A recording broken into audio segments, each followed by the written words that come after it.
hadduu dhuganto geel qabo madhadhamiyo geedaha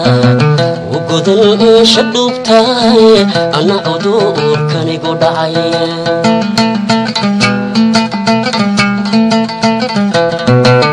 ومد لا إيقدابو وبلا بسم الله الرحمن الرحيم. السلام عليكم ورحمة الله تعالى وبركاته. أطبعا دين سلام يا دمانتين بملك استيم البعاتوني تعالى ديدا دافي هيدا كجوكتان كجنوشين ونكتونا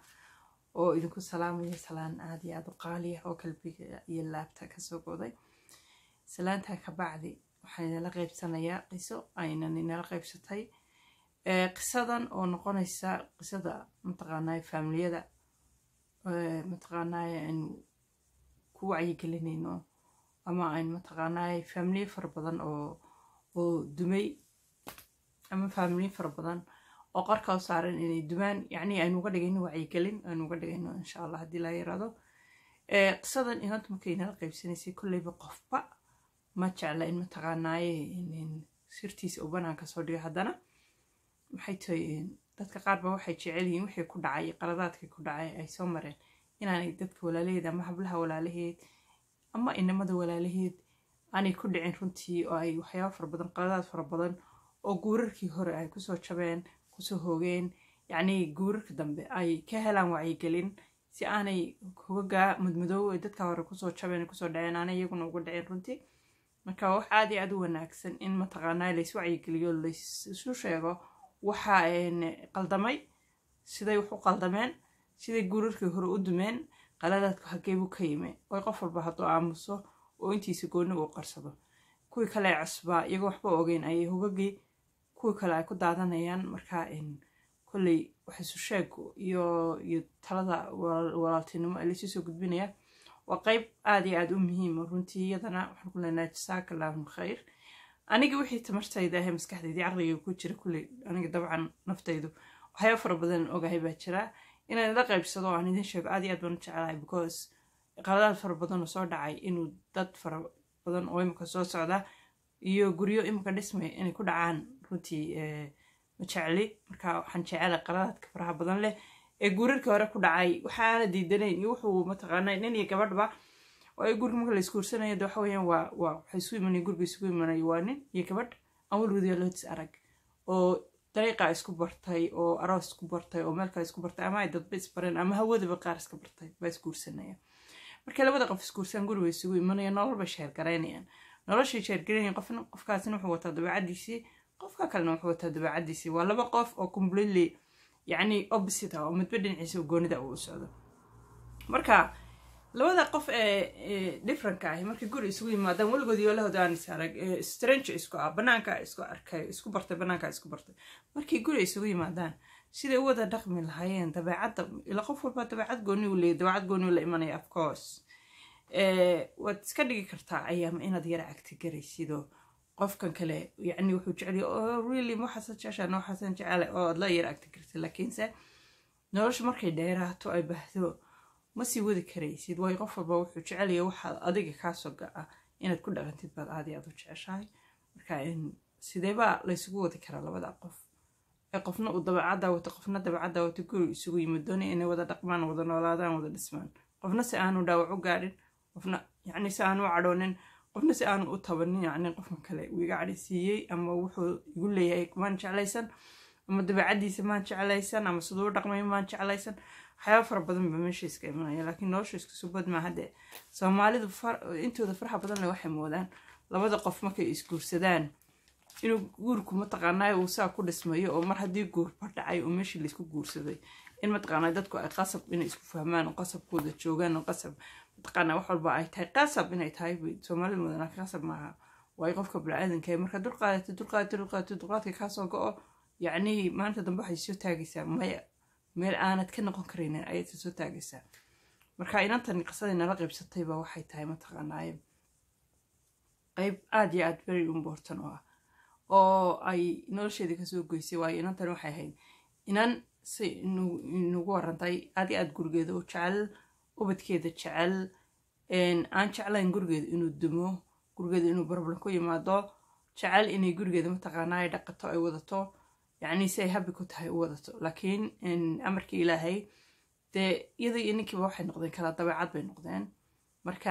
kala dabeecadii ay noqdeen ayaa waxay keentay problem aad iyo aad u fara badan bay keentay waxyaabo fara badan oo isku dhac labada dhinac ka yimid way keentay marka isku dhacu hadduu fara bataan waxa badanaya mataqaanaa necbeeshiyey waa soo badanaya labadii qof marka way isnacayeen marka labadii qof marka kara fara badan baa imanaya karihii markuu yimaadana ka bacdina dee mataqaanaa guurkii uu burburaya marka inantan guurkeeda waxa ku dhacay dhibaatooyin caynkaas oo kale waa inantan guurkeeda ku dhacay waxay inooga bilowday yacni markii hore isguursanayeen de waxay ahaayeen laba qof oo habi aad iyo aad isku faraxsan bay ahaayeenoo isfahmay bay isku ahaayeenoo inkastoo waxay tiri noloshayda dabeecadahayga inta mataqaanaa xunxuna oo dhan aan qarinayay markaan ninka isguursanayna isaguna uu dabeecadihiisa inta xunxun oo dhan uu ka qariyay oo intii wanaagsan u soo bandhigay marka laba qof oo qof walbaaba intiisa wanaagsan uu soo bandhigaya dabcan wuxuu soonayay qofkani waa janne ee kubood iyaduna waxay soonaysaa ninkani waa janne ee kubood because intiisa xumad uu ka qariyay iyaduna inteeda xumad way qarisay marka de waxay u arkayaa inay iyaduna dahab tahay isna iyaduna waxay arkaysaa inuu dahab yahay ninkani marka waxa weeyaan hadhow toole marka guriga la isugu yimaada ee nolosha runtaa la galo ayuunbay soo baxayaan maalinba in yar soo baxaysaa qaybtad qarinaysay dee ayaa soo baxaysa maalinba in yar baa soo baxaysa kainantan runtii guurkeedii waxay tiri markaan aan saa ugu faraxsanayn saan habi ugu ahaaye aan waxay tiri ninka saa isku guursanay ayaa waxay tiri dee waxa soo baxday bay tiri maalinta baan ka dambaysaa waxaan ku qanacsanayn habiga ku ahaa yacni inaan sameeyo waayo qofna isma controli karayo يعني waxay ahayd inan mataqaanaa outgoing waxay ahayd inan mataqaanaa social waxay ahayd inan furfuran waxay ahayd inan jecel inay dadka wax la qaybsato waxay ahayd inan jecel inay dibadda u baxdo waxay ahayd inan jecel yacni waxyaabo fara badan marka waxyaabihii faraha badnaa ee jeclayd inan jecel inay mataqaanaa labisato waxay ahayd inan jecel inay mataqaanaa nafteeda ka shaqayso waxay ahayd inan jecel inay mar walba qurux badnaato nafteeda yacni qof naftiisa jecel oo naftiisa mataqaanaa uu jecel mar walba inay nafteeda qurux badnaato marka saasay tahay oo inantu u jeclayd inay mar walba qurux badnaato ayay guriga markay isla yimaadeen wuxuu la yimi ninkii opposite mataqaanaaye situation mataqaanaaye cadaadin fara badan inuu maska ka saaray korka ka saaray inuu mataqaanaaye yacni uu uga dhigay furfurnaantan faraha badan leh ay furfuran tahay inay tahay mataqaana wax meesha ka saaran inay mataqaanaa yaraysato franka inay mataqaanaa hadalka faraha badan la yaraysato inay dibadda bax yacni dibadda loo baxayo uu karaaye fara badan ka muujiyey inuu isku dayay inuu yacni inantii barashar fara badan saaro oo guriga ku cadaadiyo inuu isku dayay inuu moralka ka dilo inuu isku dayay inuu mataqaanaa mar walba ay istiraado wax samee ama labiso ama ay istiraado niyadda mataqaanaa dee iska yar farxsay uu yacni niyadda ka jabiyo oo ku yiraahdo mataqaanaa hadalla aan meeshaba qabanin si ay yacni u niyad jabto oo aanay mar dambe waxaas ugu noqonin adigu waxaan dareemay bay tiri barashir aad iyo far badan inuu saaray waxyaabo caynkaas oo kale qofka bini'aadanka ah markuu dareemo inuu qofkan cadaadinayo oo wuxuu ku faraxsanayo dhan uu iskaga taagayo u leeyahay ma samayn karaysid waxa dhacda sometimes qofka bini'aadanka inuu mataqaanaa dareemo qofkan inuu qofkan nacayb waxa uu sameeyo nacayb yahay oo kale oo cadaawad uu qofkan waxaan kugu sameynayo because of inaad farxdid ma jecla because wuu ku nacayb yahay inaad qurux badnaatid ma jecla because qofkan wuu ku nacayb yahay inaad dibadda u baxdid oo soo nafistid ma jecla because waa qof ku nacayb weeye marka doonaya inaad guriga ku jirtid oo waalatid yacni waxyaabo caynkaas oo kale oo fara badan ayuu qofka bini'aadanka iska dhaadhicinaya maskixiyan inuu qofkani nacayb yahay marka haddaynu isweydiino markaa qofkan miyuu nacayb yahay uu cadaadinayo waxba u diiday dabcan ma necba oo dabcan waa gabadhiisii wuu jecel yahay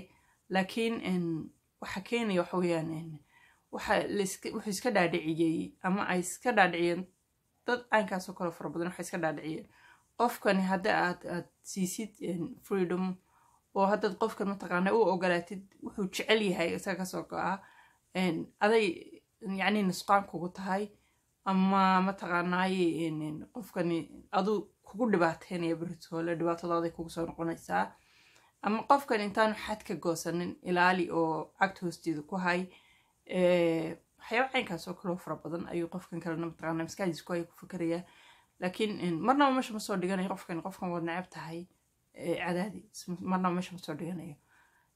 opposite qofka kale wuxuu fikiraya qofkan inuu necab yahay waxaa ugu sameynaya inay necab tahay caynkaa ka timaada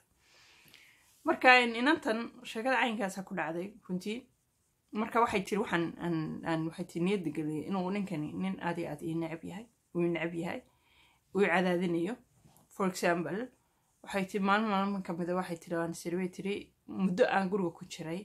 oo muddo waxay tiri aanan dibadda u bixin oo waxay tiri muddo ahaanan waxay tiri farxin waayo guri aan ka shaqeeyo caruur aan hayo shopping aan soo guriga kusoo noqdo waxay tiri isaga uu naftiisa aan daryeelo oo mar walba uu isagu happy ku yahay wuxuu happy ku yahay aan u sameynayay ayaa waxay tiri maalin kamida isku day bay tiri inaan mataqaanaa hablaan friend ahay oo baxay oo dibadda u casho tagayay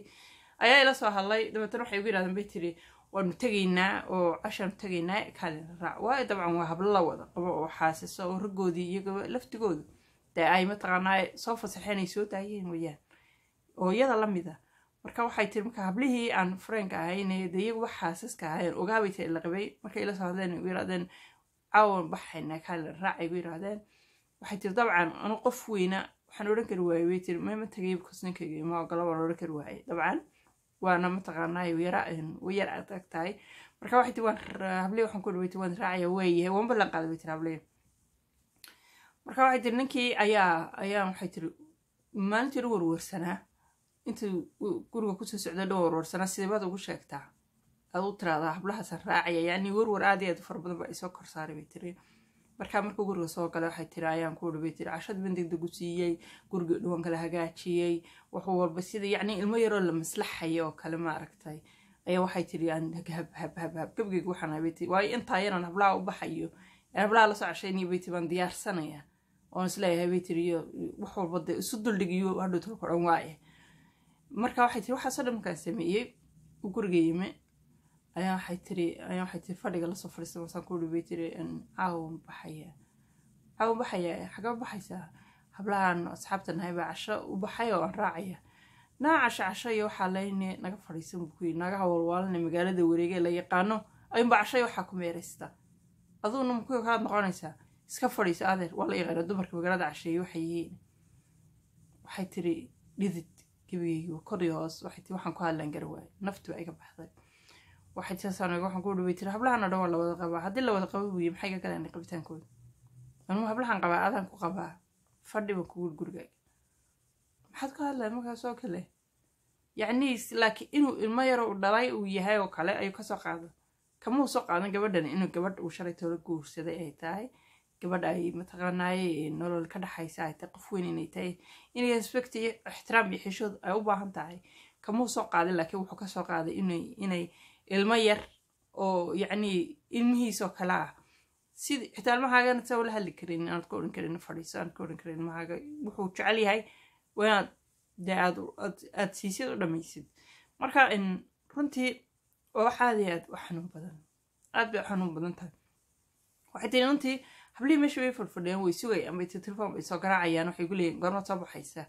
aniguna waxay tiri halkan istaag ku ahay bay tiri ninkani hortaagaya u leeyahay bay tiri naanaga fadhiiso sanguusaa u taagaya bay tiri xitaa cuntadii waxay tiri markaan ku dhuwan baxaya wuu cuni waayo aniguna waxay tiri saasaan waxay tiri u cararaya kash waxnu qabo waxnu sameey saan saga u qanciya bay tiri habay uga dhigo oppositekiisa waxay tiri isagu habeen walba waxay tiri firankiisu la baxaa lasoo sheekaystaa magaaladuu tagaa waxay tiri telefoonay usoo diraan hablife ku nool yahay uu shaqo tagaa meel walbuu maraa free buu wax walbuu yahay bay tiri weliga kuma odhan bay tiri waa naga fadhiistay iyo habixin iyo waxaa kuma odhan bay tiri laakiin aniga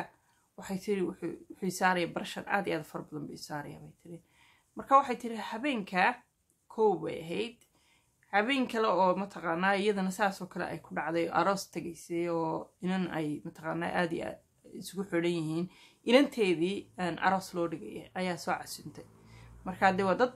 yacni aad iyo aad kala isugu xidhan oo isku mataqaanaa familia ayaa aroosanaya dabeetana arooska waxay tiri laygu yeeray waxa laygu yiri bay tiri arooska kaalay arooskana dabcan waxay tiri dadkii oo dhan baa tegayaa oo meesha kasoo muuqanaya anigii waxay tiri guri ku xidhnaado waa wax aad iyo aad igu adkaata bay noqotay midda kale aniga waxay tii ugu baahan bay inaan arooska tago nafiso oo dadkii yacni la sheekaysto oo maskaxiyan dee qofka bini'aadamkana wuu u baahan yahay inuu soo nafiso oo mataqaana dadka iskala soo sheekaysto oo soo yara wuu u baahan yahay qof walbaana wuu u baahan yahay soo maaha marka waxay tiri habeenkaas arooska aan tegayena waxay tiri warwar aad iyo aad fara badan ba waxay tiri 1 week isoo food saaray 1 week ayuu isoo food saaray bay tiri 1 week baa fakeray sidee baad ugu sheegtaa waxay tii xitaa dharkii waxaan soo iibsan lahaa waxay tii moodkiiba iga tegay because waan warwarsanay horta markaa ma tagaysaa oo maya baan kasii warwarsanay bay tii arooska ma tagaysaa oo maya waxay tiri gurigaygana aad baan jeclaa inaan dumiyo gurigayga ma jeclay in dhibaato igu dhacdo ma jeclay laakiin ninkana waad aragtaa bay tii siduu ii geliyay dhibaatada igu hay waad aragtaa marka waxay tii guriga markaan imaaday ayaa waxay tiri la hadlay 1 week bay tii waan ka warwaray 1 week baan ka warwarayaan islaabay tii sidee ayaad ugu sheegtaa tiraahdaa in arooskaas jiro adduuniya inaan tago saad ugu sheegtaa waxay tiri waan ku idhi maxay tahay aroos baa jira faamiliga ah dadkii dhan way tegayaan marka arooskaas adduuniya inaan tago waxay tiri dee dhooshu ka qoslay wuu qoslay wuu foorsaday waa iska gartay way tii wuxuu soo wado because I know qofaa taqaanadiyaa tahay lama yidhaahdo واسكا قرتي وتروح وسووا كبعدين وحي يقولون بتنسوا صايع يقولوا يتري ما كده وتسووا على نتا مستر مكلمة ماشي قبتها إميكا دوا تسووا على نتا مستر مكلمة ماشي قبتها waxay tiri marka habeenka ayaa qac waxay tiri mal igo oday way tiri go'aan kana habeenka san gaaribay because uma noolaan kariyo noloshayda caynkan oo kale kuma noolaan kariyo way tiri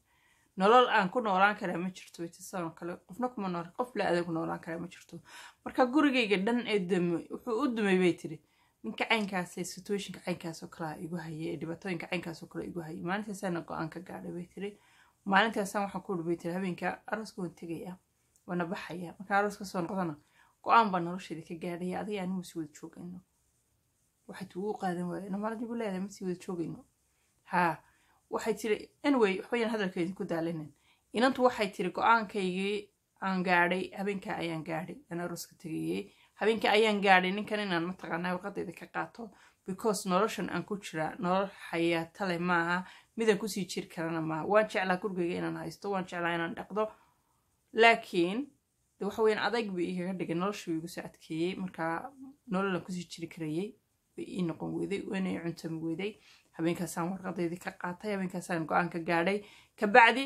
qorshii baan galay baytii saan warqada uga qaadan lahaa saan ninkaas iga furi lahaa waana ku guulaystay waana iska furay maantana waxaan ahay bay tiri qof single ah oo carruur haysata oo meel kaligeed degan marka waxaan usoo qaatay inantan qisadeeda waxaan usoo qaatay waxaa jira faamiliyo fara badan caynkaas oo kale ku dumaan jira runtii oo yacni qof uu isleeyahay qofka kale mataqaanaa sidii ilmo yar isagu dhalay u xukun oo u wad isleeyahay laakiin noloshu maaha saas maaha noloshu saa layskuma xukumo qof bila'aadan oo weyn oo soo fadhiyana ha isku dayin inaad mataqaanaa sidii ilmahaaga yar kale aad ula hadashid ula dhaqatid ha isku dayin respect ixtiraam baa meesha yaallaa haddii meesha ixtiraamkii respectiga ka baxana wax guur la yiraahdo oo meesha sii joogaya ma jirto waayo labadan qof walbaaba go'aankiisu gaadhaya dabeetana haddaad qofka adigu aad ixtiraam muujin weydid isaguna inaanu ixtiraam ku muujinayn waa inaad meesha soo dhigatid yaa hadhowta olena waa inaanad ka dacwin oo odhanin naagtii wuu igu kibirtay iyo waxaan igu samaysay ninkii wuu igu kibray iyo waxaan igu sameeyey because of what waxaad stargaraysay ayaad heshay benefitkeedii oo lagugu soo jawaabay qofka bilaadanka saad ugu jawaabtid ayuu adigana beritool kuugu jawaabaya ama meesha xumaan baa imanaysa iyo weji ka bax iyo in la iscaayo iyo in hadalka la isku celceliyo because adiguba ixtiraam iyo wanaag maad muujin qofka ixtiraamka iyo wanaagga muujiya ixtiraamka iyo wanaaggiisa ayuu helaya way qofka damiirka leeyahay qof wanaagsan markuu wanaajiyo dabcan qofkan kalena wanaaggiin buu ugu jawaabaya laakiin haddaad adigu diiday inaad ixtiraamkii wanaaggii muujisid dan ha sugin in adiga ixtiraam iyo wanaag lagu siiyo aad heshid ha sugin hana sugin in gur fiican ku dhismo no way way qofka bila'aadanka ee limited time ay dul qaadan karaa uu iskaga tegi karaa dhibaatooyinka meesha ka socda laakiin waqti dheer ma dul qaadan kariyo qofna qof walbaaba wuxuu istaagaya enough it's enough because adduunka waxaad u baahan tahay inaad qososhid inaad nafistid inaad mataqaanaa nolol raaxale ku noolaatid haddaad meesha happiness aanad ku haysanin nolol ma taalo haddaanad farxad ku haysanin nolol meesha ma taalo because qof walba farxad buu raadinaya meel farxad ka weyday oo meel nolol oo linka qof walba iskaga carraya saasa loo kala carraa marka dadka bilaadanka sidaa awgeed ayay u kala cararaan ay waraqaha u kala qaataan oo isu furan because nolol ma taalo dadka qaar waxay koranayaan lacag iyo maxay tahay maal iyo waxba la isku dilaa aroontankiiso dadku maal iyo lacag iyo waxa isku dilaan kuma kala tagaan laakiin badana majority dadku waxay ku kala tagaan waxa weeye isfahan ay isfahmu waayeen iyo qofkan oo qofkii kale ixtiraam ka waayay ixtiraam qofkan hadad ka weydid nolol meesha ku taala ma jirto markaas lama noolaan kartid qofkan iskaga carraysaa marka ixtiraamka meesha ka baxay hadad aragtid qofka kale u haystay qofkan in qof isagu yahay leeyahay oo maamulanayo uu yahay maskaxda iyo caqligana taagashaday that's no way ixtiraam ayaa meesha la isku leeyahay wanaag iyo ixtiraamka hadduu meesha ka baxay ogo qofkan kale in ixtiraam iyo wanaag ku hayni kuma hayo ka tagaya xalad buu kaaga dhaqaaqaya halkaas kaaga dhaqaaqaya marka guri dhisnaanaya ma jiro marka in dhalinyarta imka guursanaysa iyo kuwa isqabay wada noolba intan wacyigelin ha noqoto inay ixtiraamaan ismaqlaan isdhegaystaan qof walbaana qofka kale wuxuu jecel yahay aan is hortaagin runtii aad u qadarishid qofka kale wuxuu rabo ee dabcan maskaxdiisa caqligiisa ku jira intaasaan kusoo gabagabeynayaa aad iyo aadna waan idin salaamayaa channelkana waxaa saartaan subscribe like iyo beelkana taabta saa ogaataan marka aanu barnaamijyada kale soo geleyno insha allah haddii ilaha yirahdo dhammaantiinba aad iyo aad baan idin salaamaya khayr fara badan ayaa idinkaga tegayaa waxaan leeyahay asalaamu calaykum waraxmatullaahi tacaala wabarakaatu isma weyno